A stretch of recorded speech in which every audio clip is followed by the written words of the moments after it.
బట్టతలతో బాధపడుతున్నారా? ఆధునితనమైన పద్ధతిలో hair transplantation చేయబడును. Face clinic, Hyderabad. సమాజంలో మగవాడికి ఉన్న కంటే కూడా ఆడవాళ్ళకి ఎక్కువ అవకాశాలు ఉన్నాయి. వాళ్ళు చెప్పింది నమ్ముతారు. నాకు స్పై క్యాంప్ పెట్టి నా ఇంట్లో ఇప్పుడు స్పై క్యాంప్ పెట్టింది మేడం. రేపు ఇంకొకటి అనుమానంతో ఇంకేదైనా చేస్తారు వీళ్ళు. మీరు నాకు అర్థం కాదు.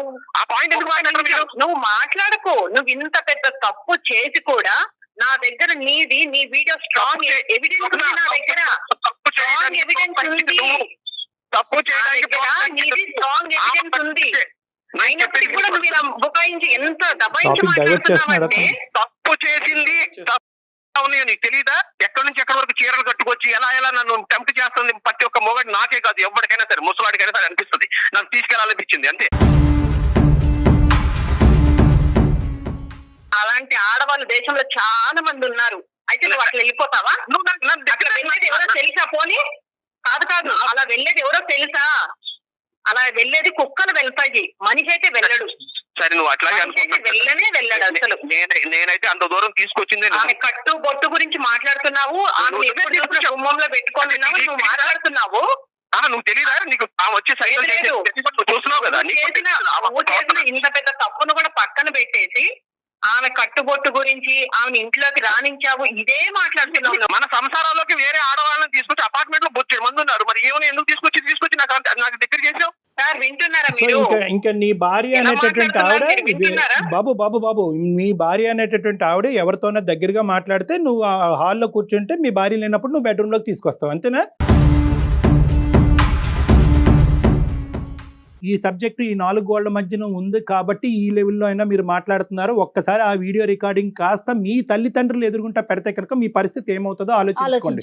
ఈరోజు ఇంత గట్టిగా మాట్లాడుతున్నారంటే కేవలం మీ ఈగో బట్టి మిమ్మల్ని మీరు సమర్థించుకునేటటువంటి ప్రయత్నం చేయకండి. ఒక్కసారి కనువిప్పు తప్పు లేదా అండి? కాదండి, ఇప్పుడు ఓకే ఆవిడ కెమెరా పెట్టడం, మీ ప్రైవసీ భగ్నం చేయటం, మీ బెడ్రూమ్ లైఫ్ని బట్టబయలు చేయటం అనేటటువంటిది నేరం అనుకుందాం. మరి మీ దాన్ని ఏమంటారండి? మీ సబ్జెక్ట్ ఏమంటారు సార్? కెమెరాని పక్కన పెడతాం సార్. కెమెరా అనేది మీరు చెప్తే అది తప్పు అంటున్నారు. నేనేం తింటాను, నాకు ఏ బట్టలు ఇష్టం, నేను ఏం చేస్తాను, మా ఇంట్లో ఫ్యామిలీ విషయాలు, మా అమ్మగారి గురించి, మా నాన్నగారి గురించి, మాకు చిన్న జరిగిన ప్రతిదీ కూడా పోసొచ్చుకుంటూ చెప్పేసి నా పెళ్ళాలంటే ఎవరైనా ఫ్లోర్ గా ఉన్నప్పుడు ఈ మాటలు చెప్పుకోరా? ఒక అమ్మాయితోనే కదండి షేర్ చేసుకున్నారు తను. ఇంతవరకు నువ్వు ఎందుకు నువ్వు ఎంతసేపు సంకోచించావు మాకు అర్థమైంది. నేను ఇంతవరకు నేను ఎంతగా ప్రేమించానంటే నా ప్రాణం కంటే ఎక్కువ ప్రేమించాను. నువ్వు చేసావు చూడు, స్పై కెమెరా పెట్టి. అసలు మొగాడికి అసలు నీకు హ్యాట్స్ ఆఫ్ స్వప్న, నాకు అర్థం కావట్లేదు. నీలాంటి వాడి ప్రేమలు నాకు అసలు వద్దు కూడా వద్దు. నువ్వు ఇన్ని రోజులు చీటింగ్ చేసావు. ఒక్క నిమిషం, ఈయన అంత ప్రేమించేవాడైతే ఆమె కట్టుబొట్టి ఎలా ఉంటే ఈయన టెంప్ట్ అవుతాడండి? అనవసరమ్మా, కట్టు లేదు బొట్టు లేదు, ఇవన్నీ కట్టు కథలు. అతనికి ఏంటంటే అతను చేసినటువంటి తప్పు ఇప్పుడు బయటకు వచ్చింది. మీ ఇద్దరి మధ్యనే కాకుండా ఇంకో ఇద్దరు విన్నారు కాబట్టి అతను సమర్థించుకున్న, అతని లోపల ఉన్న మనస్సాక్షికి తెలుసు అతను ఎంత పెద్ద తప్పు నేరం చేశాడని అతను తెలుసు. అంత యాడ్ ఏజెన్సీ రన్ చేసేటటువంటి ఒక వ్యక్తి, 2 పిల్లలు కన్నా వ్యక్తి, ఒక ఆడదాంతో 8 సంవత్సరాల పాటు ప్రయాణం చేసినటువంటి వ్యక్తి ఈరోజు కెమెరా పెట్టడం పెద్ద తప్పు, వేరే ఆడదాంతో పడుకోవటం పెద్ద తప్పు కాదు అని మాట్లాడుతున్నాడు చూడు. అది ఏమీ తెలియక మాట్లాడలేదు, అమాయకత్వంతో మాట్లాడలేదు, కానీ అతను ప్రొటెక్ట్ చేసుకునేటటువంటి ప్రయత్నం తప్ప ఇంకోటి లేదమ్మా. కానీ ఇక్కడ ఇదిగో ఎవరు సతీష్, నా మాట విని ఈరోజు ఏంటంటే ఈరోజు నీకు ఈ సంసారం కావాలా, ఈ జీవితం కావాలా వద్దా? సార్ ఆ రకంగా వేరే ఆడదంతా నేను అలా చూసినప్పుడు నేను ఎట్లుంటాను సార్? నేను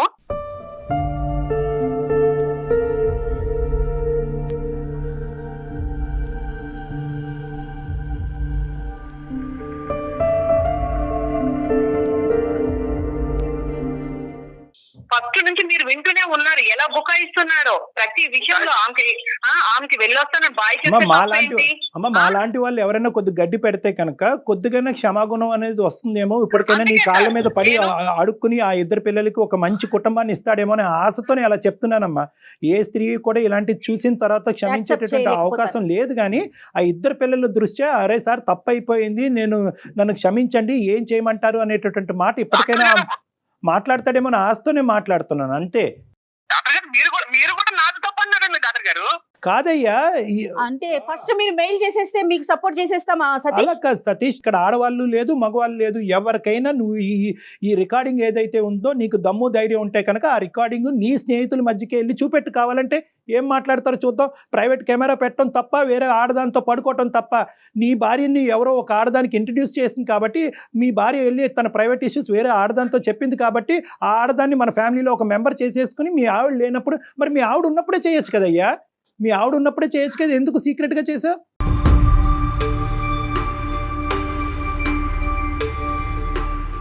కాదయ్యా సతీష్, మీ ఇంటికి చాలా మంది నీ కొలీగ్స్, నీ ఫ్రెండ్స్, నీ స్నేహితులు మీ ఇంటికి చాలా మంది వచ్చి ఏ వదినమ్మ చాలా బాగా పెట్టావు, ఇది బాగుంది అది బాగుంది అని చెప్పుకుంటారు.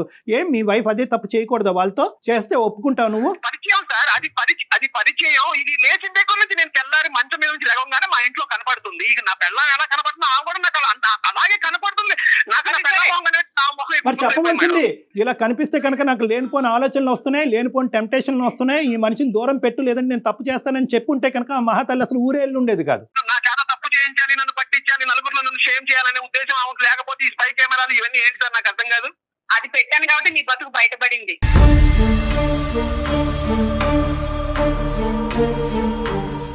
స్వప్న మీరేం చెప్పదలుచుకున్నారో చెప్పండి స్వప్న, ఎందుకంటే ఎంత మాట్లాడినా ఇది తెగేలాగా కనిపించట్లేదు.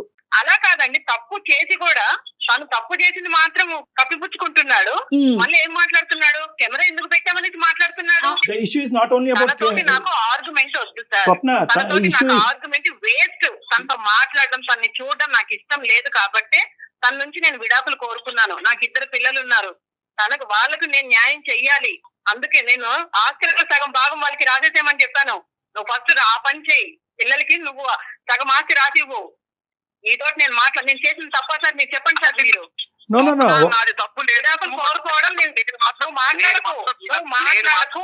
ఇవ్వను, నువ్వు నా బంగారానివి, నేను నీ దగ్గరే ఉంటాను. నేను అరే. మాత్రం నువ్వు సార్ మీరు చెప్పండి సార్, నేను విడాకులు కోరుకోవడం తప్ప? మీరు చెప్పండి. అమ్మ నువ్వు విడాకులు కోరుకోవటం అన్నది అసలు తప్పే కాదు, కానీ దీనికి ఏమన్నా ఒక ఆల్టర్నేటివ్, ఒక మధ్యలో ఏదైనా ఒక దారి కనిపిస్తుంది అనే ఆశతో మేము మాట్లాడుతున్నాం ఈరోజు.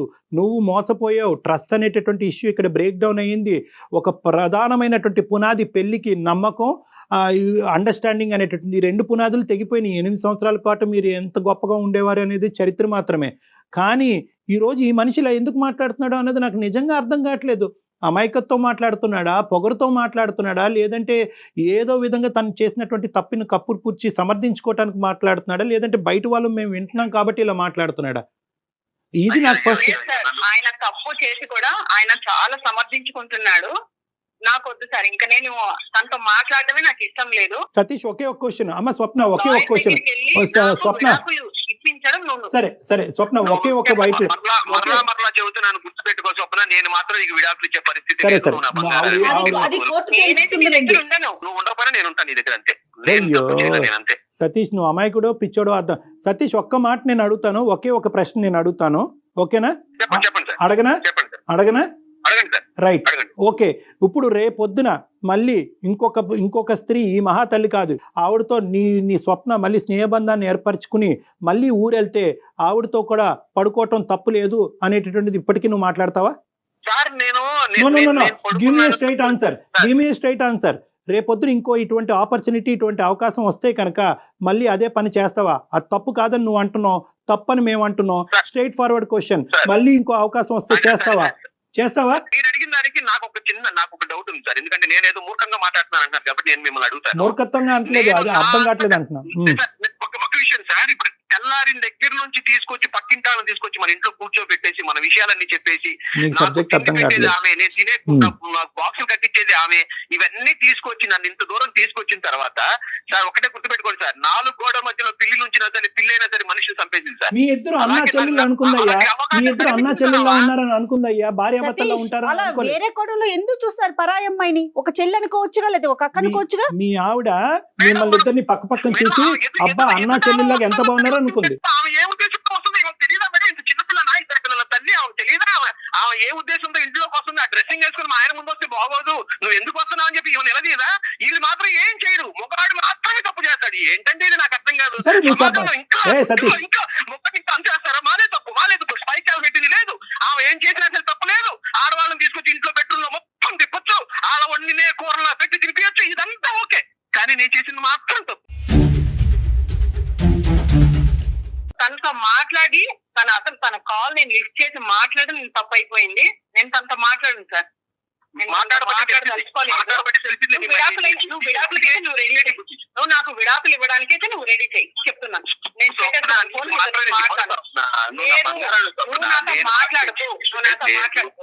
లేదు, నువ్వు రెండు సబ్జెక్ట్స్ ఒకే ప్లాట్ఫామ్ మీద తీసుకొచ్చి మాట్లాడట్లేదు. ఒక పక్కన మూర్ఖత్వంగా మాట్లాడుతున్నావు, ఇంకో పక్కనేమొచ్చి నువ్వు బంగారం నువ్వు లేకుండా నేను ఉండలేను అంటున్నావు. ఈ రెండు ఎలా అవుతాయి అయ్యా? అయితే నీ తప్పు క్షమించమని చెప్పు, అడుగు. నీ తప్పు క్షమించమని చెప్పు, అడుగు. మూర్ఖత్వంతోనో పిచ్చితనంతోనో వ్యామోహంతోనో ఇంకో దాంతోనో ఏదో దాని అమ్మాయి పక్కన నేను పడుకున్నాను, నేను చేసిన తప్పు అని చెప్పి క్షమాపణ అడుగు అమ్మాయిని. మళ్ళీ రిపీట్ కాదని ప్రామిస్ చేయండి. సార్ రిపీటింగ్ అవ్వడానికి అవకాశం వాళ్ళు తీసుకొస్తే లేదులే కానీ నేను చేసిన అంటే చేస్తావు అనమాట. ఏ భార్య అయినా అలా చేసేదా సతీష్? ప్రాక్టికల్ గా ఆలోచించండి. ఒక యాడ్ ఏజెన్సీ రన్ చేస్తున్నానని చెప్తున్నారే, పక్కింటి అమ్మాయితో స్నేహంగా మాట్లాడితే అది తప్ప? సరే, అది కొంచెం ఎక్కువ అయి ఉండొచ్చు. మేమేమంటున్నాం, అది కొంచెం ఎక్కువ అయి ఉండొచ్చు. అయితే మాత్రం మీ లోపల అనవసరమైనటువంటి ఫీలింగ్స్ వచ్చి ఆ అమ్మాయి కట్టుబొట్టు మీకు నచ్చకపోతే కనుక ఇలాంటి ఆడపిల్ల మన ఇంట్లోకి రావటం అనేటువంటిది నాకు నచ్చట్లేదు, ఆవిడ గడప దగ్గరే ఉంది అని చెప్పి స్ట్రైట్ ఫార్వర్డ్ గా చెప్పు. ఆ అమ్మాయి ఆ కట్టుబట్టు బాలేదు, ఆ అమ్మాయి మన ఇంట్లో రావడానికి వీలు లేదు అన్నా కానీ స్వప్న బలవంతంగా అమ్మాయిని మీ ఇంట్లోకి తీసుకొచ్చిన పరిస్థితి వచ్చిందా? నాకేం తెలుసు అండి, నేను పొద్దున పోతే సాయంత్రం వచ్చేవాడిని. నాకేం తెలుసు? నా అపార్ట్మెంట్ లో నాకు నా ఫ్లోర్ లో ఉండేవాడే నాకు తెలియదు సార్.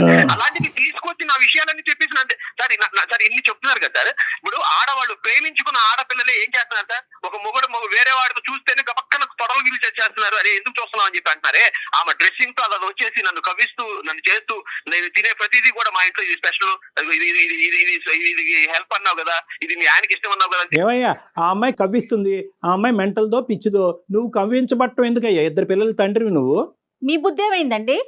అంటే ఈ 8 సంవత్సరాల్లో కవ్వించే ఆడ దొరకపోవటం వల్ల మీ ఆవిడకి ఈ ఇష్యూ బయటకు రాలేదు. లేదంటే పెళ్ళైన 1 సంవత్సరంలోనే కవ్వించే స్త్రీ దొరుకుంటే కనుక ఇది అప్పుడే మాట్లాడుకుని ఉండేవాళ్ళమ్మా.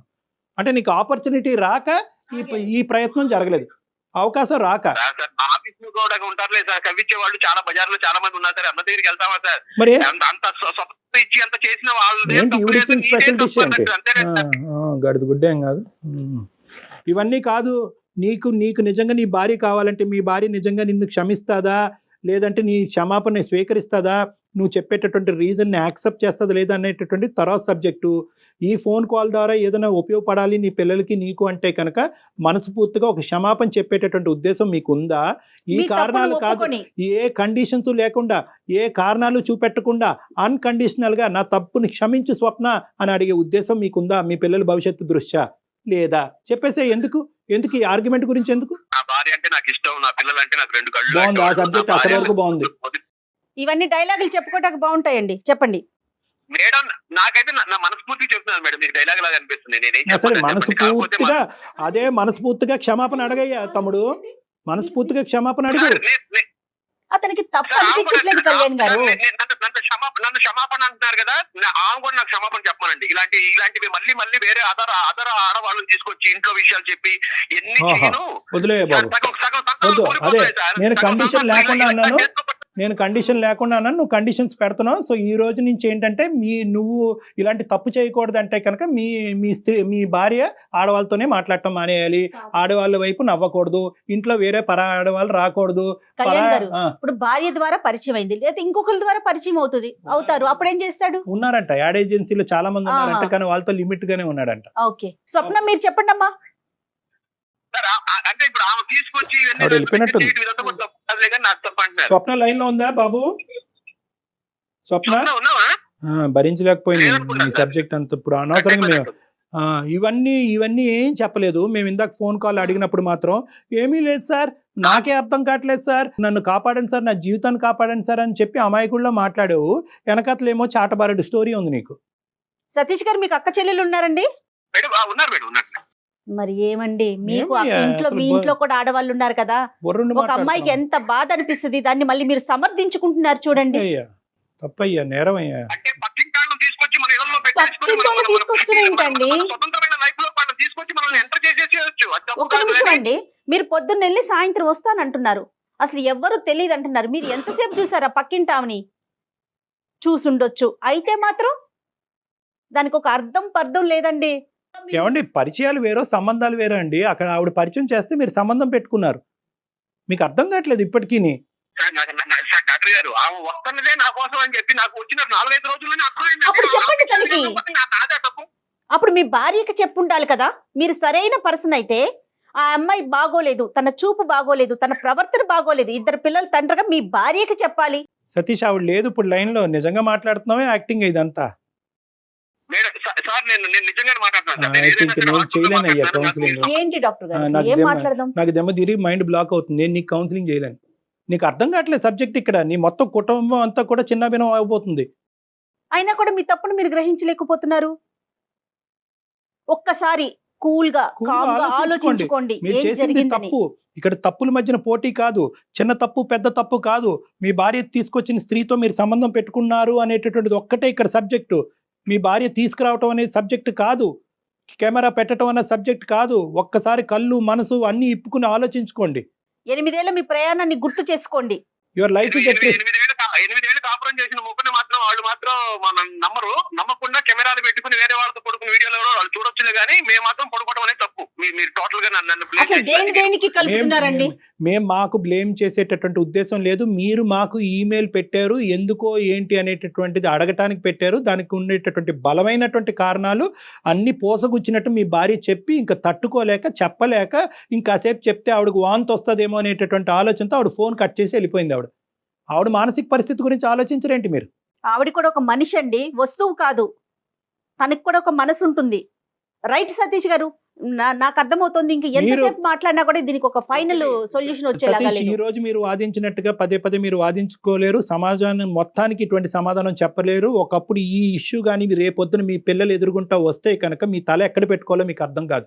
ఇది ఒక్కటి గుర్తు పెట్టుకోండి. ఇంకా చిన్న పిల్లలు కాబట్టి మీరు ఇంకా ఆ ఇష్యూని ఫేస్ చేయట్లేదు. ఖచ్చితంగా రేపొద్దున విడాకులు అనే పరిస్థితి వచ్చిన తర్వాత, పిల్లలు అటువైపు వెళ్ళిన తర్వాత, నాన్న ఈ కారణం చేత ఇప్పటికీ ఆ వీడియో అమ్మ దగ్గర ఉందంట అనేటటువంటి మాట వస్తే కనుక అప్పుడు ఇంత ధైర్యంగా మీరు మాట్లాడలేరు. గుర్తుపెట్టుకోండి. మీ తల్లిదండ్రుల దగ్గర మీరు తలెత్తుకోరు, సమాజంలో మీరు తలెత్తుకోలేరు, మీ యాడ్ ఏజెన్సీలో మీరు తలెత్తుకోలేరు. ఈరోజు కేవలం ఒక వాదన ఉంది కాబట్టి వాదించేద్దాం, ఆ అమ్మాయిని తప్పు చూపెట్టేసి మనం తప్పును సమర్థించుకుంటా ఉంటే కనుక అది జీవితం కాదండి. తప్పు ఒప్పుకోండి, ఒక మెట్టు దిగండి, క్షమాపణ గుణం అనేటువంటి క్షమించమని అడగండి. సరే సార్ మీ మీద గౌరవంతో మీకోసం నేను తగ్గి వెళ్ళి చెబుతాను సార్. ఇప్పుడు మరి అయినా సరే విడాకులు అయ్యో, వేస్తాను సార్. నా గురించి ఏం చెప్పేదయ్యా? నా గురించి పెళ్లి చేసుకున్నారా మీరు? నా గురించి చెప్పడం ఏంటయ్యా క్షమాపణ? నిజంగా నీలో ఒక క్షమాగుణం అనిపిస్తే కనుక. అయ్యో సతీష్, నాకు అనిపించలేదంటున్నాను సార్. ఎవరి కోసం కాదు సతీష్, మీ కోసం, మీ కుటుంబం, మీ భార్య, మీ పిల్లలు, మేము కాదు, మీరు. మేడం మీరు అని అంటున్నారు కానీ ఆమె మాత్రం నా గురించి కెమెరా పెట్టి నన్ను బజార్ చేసి ఎన్ని చేయడం అనేది ఆవిడకి మాత్రం అనుమానం రాబట్టే కదమ్మా పెట్టింది సతీష్. ఆవిడ చేసింది తప్పే, కానీ నువ్వు చేసింది నేరం. ఆవిడ తప్పు, నీది నేరం. ఈ రెండిట్లకి డిఫరెన్స్ ఉంది. మేము గట్టిగా మాట్లాడితే మా కోసం క్షమాపణ చెప్తానంటారు. మా కోసం కాపురాలు చేస్తారండి? సతీష్, మీరు ప్రాక్టికల్ గా ఆలోచించుకోండి ఒక్కసారి. మీరు కూల్ గా ఆలోచించుకోండి. ఇక్కడ ఏంటంటే ఫస్ట్ టైం మీరు కూడా వినటం వల్ల ఏంటంటే మీ ఈగో బయటకు వచ్చింది. మిమ్మల్ని మీరు సమర్థించుకుంటున్నారు, వాదించుకుంటున్నారు. ఇంకొక అవకాశం ఇస్తే కనుక ఇలా వాదించుకోరు, ఆవిడ కాలమే పడిపోతారు. ఒక్కసారి ఆలోచించుకోండి.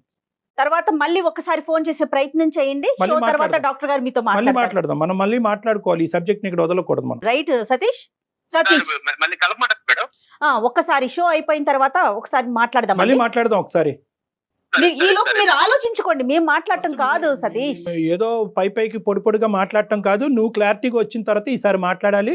మళ్ళీ ఇదే సంభాషణ, మళ్ళీ ఇదే తీరు, ఇదే వాదన అయితే కనుక వేస్ట్. ఎన్ని కాల్స్ అయినా వేస్ట్. ఒక్కసారి ఆలోచించుకుంటే ఓకే, మీరు ఎక్కడ తప్పు చేశారనేటటువంటి కనువిప్పు మీకు కలిగితే మాట్లాడుకుందాం. లేదంటే కనుక స్వప్ననే మేము సమర్థిస్తాం, డైవర్స్నే సమర్థిస్తాం. ఇలా మాట్లాడేటటువంటి తీరుని ఏ ఆడది తట్టుకోలేదు. అదో తప్పైతే కనుక ఈ సమర్థించుకోవటం అనేటటువంటిది పుణ్యమే కారణంగా ఉంది అమ్మాయికి. ఏంటి గోల? తీసుకొచ్చేస్తారు వాళ్ళే, దగ్గర చేసేది ఇంకా అదే పాయింట్ లో మీరు ఆగిపోతారండి. తమ్ముడు, నువ్వు అర్జెంటుగా ఫోన్ పెట్టేసి ఆలోచించుకో, కళ్ళు మూసుకో. రైట్ సతీష్, పర్సనల్ గా కలవండి ఒక్కసారి డాక్టర్ గారిని. మీరు అందమైన జీవితానికి ఒక్కసారి మీరు మళ్ళీ తర్వాత కాల్ చేయండి. డాక్టర్ గారిని మీరు పర్సనల్ గా కలిసే అవకాశం మీకైతే ఉందండి సతీష్ గారు. ఒకసారి ఫోన్ చేసి డాక్టర్ గారితో పర్సనల్ అపాయింట్మెంట్ తీసుకుని కలుద్దురు గాని. Okay Satish, all the best. Okay అండి, బాయ్. ఏంటి డాక్టర్ గారు, అంటే క్లియర్ గా తనకు తెలిసిపోయినా పట్టుబడిపోయినా కూడా అలా మాట్లాడుతున్నాడు. అబ్బాయి అది తప్పు కాదు అంటున్నాడు ఏంటండి? ఇట్లా మాట్లాడుతున్నారు ఏంటి డాక్టర్ గారు? తనకు ఒక మనసు ఉంటుంది, అది ఒక బొమ్మ కాదు, నేను ఎటు కావాలంటే అటు తిప్పేసుకుంటా, నేను ఏదైనా చేసేసుకుంటా అనే ఫీల్ ఉన్నట్టు అనిపిస్తుంది. ఇంకా ఈగో అనేటటువంటి సబ్జెక్ట్ వచ్చేటప్పటికి ఎన్ని ఆధారాలు చూపెట్టినా వేస్ట్ అమ్మా. అతను ఈగోని కాపాడుకునే ప్రయత్నం చేస్తున్నాడు కానీ ఎవిడెన్స్ పరంగా మాట్లాడలేదు. అప్పటి వరకు ప్రేమ అన్నాడు, బంగారం అన్నాడు, పిల్లలు అన్నాడు, అవన్నీ కూడా కేవలం ఆ ఈగో ముందు చూసారా అన్ని సర్వనాశనం అయిపోయింది. సో కాబట్టి ఏంటంటే అందు గురించే చెప్తాం కదా, ఎన్ని ఆధారాలు ఉన్నా ఎన్ని ఎవిడెన్స్లు ఉన్నా ఇదంతా తీసి పక్కన పెట్టండి, బేస్మెంట్ ఈజ్ నమ్మకం అని అంటూ ఉంటాం. ఈరోజు ఆ అమ్మాయికి ఆ టెడ్డీ బేర్ కళ్ళలో ఒక స్పై కెమెరా పెట్టింది కాబట్టి తెలుసు. ఆలోచనే వచ్చేసింది చూడండి అమ్మాయికి. ఇంతకు ముందు పెట్టుంటే ఇంకా ఎటువంటి నిజాలు బట్టబయలు అయి ఉండేవి. అయితే ముగించే ముందు ఇంకొక మాట అండి. ఇద్దరు వ్యక్తుల మధ్య ప్రేమ ఉన్నప్పుడు ఒక వ్యక్తిని బాధపడే పని చేయటానికి సాహసం చేస్తారా? అది నిజమైన ప్రేమేనా? అంటే ఇది ఇప్పుడు సతీష్ ఇప్పుడు విషయం అతను బంగారం, తల్లి, పిల్లలు, ప్రాణం అని ఇన్ని మాటలు చెప్తున్నారు. నిజంగా అతని మాటలంటే ఎంత ప్రేమో అనిపించేస్తోంది. కానీ అతను చేసిన పని లేదమ్మా. అదే అందు గురించే ఎక్కడ ఈక్వేట్ చేసుకుంటా ఉన్నా చాలా ఇంపార్టెంట్. చాలా మంది మాటల రూపాన్ని ఇంత ప్రేమ అంత ప్రేమ అని ఉంటారు, యాక్షన్స్ లో అది కనిపించవు. టైంకి తిండి పెడుతున్నాం కదా, డబ్బులు ఇస్తున్నాం కదా, ఇల్లు ఇచ్చాం కదా, గూడు ఇచ్చాం కదా అని అనుకుంటారు. కానీ ఒక సిన్సియారిటీ అనేటటువంటిది కూడా ఇవ్వాలి. అది కూడా భార్య పిల్లలు అనేటటువంటిది అది కూడా కోరుకుంటుంది. శారీరక పరమైనటువంటి సంబంధంతో మానసిక పరమైనటువంటి సంబంధం లేదు అని అనుకోవటం ఇక్కడున్న ప్రధానమైన పొరపాటు. అతను ఏమనుకుంటున్నాడు, ఆ శరీరాలు కలిసినాయి అంతే, ఆ సబ్జెక్ట్ తీసి పక్కన పెట్టేసే, నువ్వు ప్రేరేపించావు కాబట్టి శరీరాలు కలిసినాయి, మనసు మాత్రం నీతోనే కలిసి ఉంటుందని అంటున్నాడు. ఈ రెండు విడిగా కాదు అనేటటువంటిది నిరూపించుకుంటేనే అది ప్రేమ. ఈ రెండు ఒకటే అని నిరూపించుకుంటేనే అదే ప్రేమ. రైట్ కళ్యాణి గారు, నమస్తే.